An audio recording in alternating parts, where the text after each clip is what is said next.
get to the jump and I'm going up it, I catch an edge, and then from that point on, I don't remember it.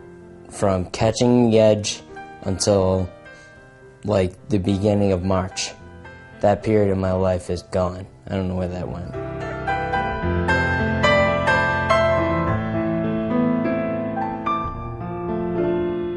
I got a call from the school, and they said your son has been in an accident, and the first thing I'm thinking is, well, maybe a broken leg or an arm. It was a phone call that you don't want. It was a cell phone, and just saying I needed to go to UMass, and Nicholas was in an accident. The helmet was a concern for me because he didn't have a helmet during the accident. At that point, I got very calm, which is unusual for me. I don't know if I remember the words I said. I think we just looked at each other and hugged, you know? Just didn't know what to do. He basically was in a coma and couldn't communicate with us, so. And when we went in, he was, of course, hooked up to every machine, and the bruises, and his head was out to here, and it was just an incredible shock. When I went to see him, it was a big shock to me because I didn't know exactly what happened to him or what he went through. They said you should first start planning weeks instead of days for your stay at the hospital. My wife or I stayed every night, right from then till 85 days later. I have a lot of good dear friends that are doctors, and they highly suggested Franciscan's Children's Hospital. I remember people at UMass and doctors in this neighborhood that we're very friendly with highly recommending Franciscan. They're awesome. They're very humble, very caring. It was a people-oriented place. They said they were going to put him on a strict program with a lot of therapy. I remember the therapist saying, you know, we have him going all day, and we walk by his room at night when he's supposed to be resting, and he's doing weights and extra things in there, and that's what went on every day. It was long days for him. I couldn't walk, couldn't talk, couldn't swallow, couldn't feed myself.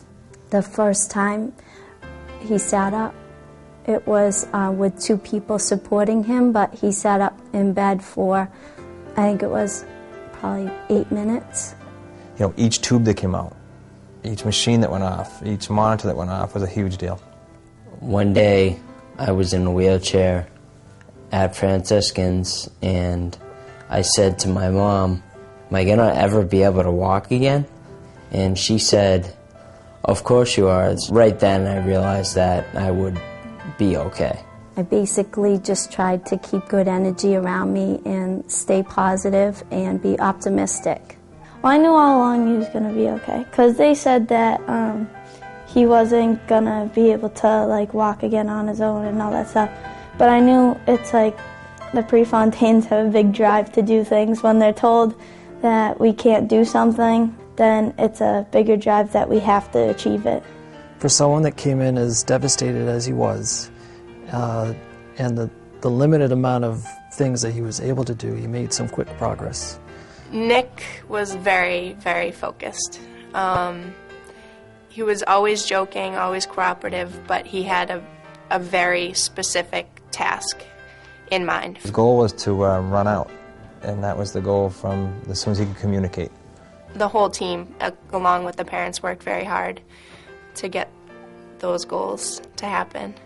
The lesson is to just spend that extra quarter of a second to think about stuff before you act. That day, I wasn't thinking. Like, I just flew down, no fear, just go off. And I'm not saying have fear, like be scared, ooh, you know, I'm not saying that, but just take that quarter of a second to just think before you do something stupid. You know, speed and ice don't mix. So it makes everybody appreciate, I think, what we've got. And life is so short. We all appreciate one another a lot more.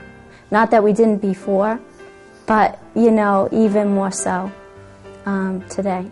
We know what our goals are inside of us, so once we get those, then it's good to go.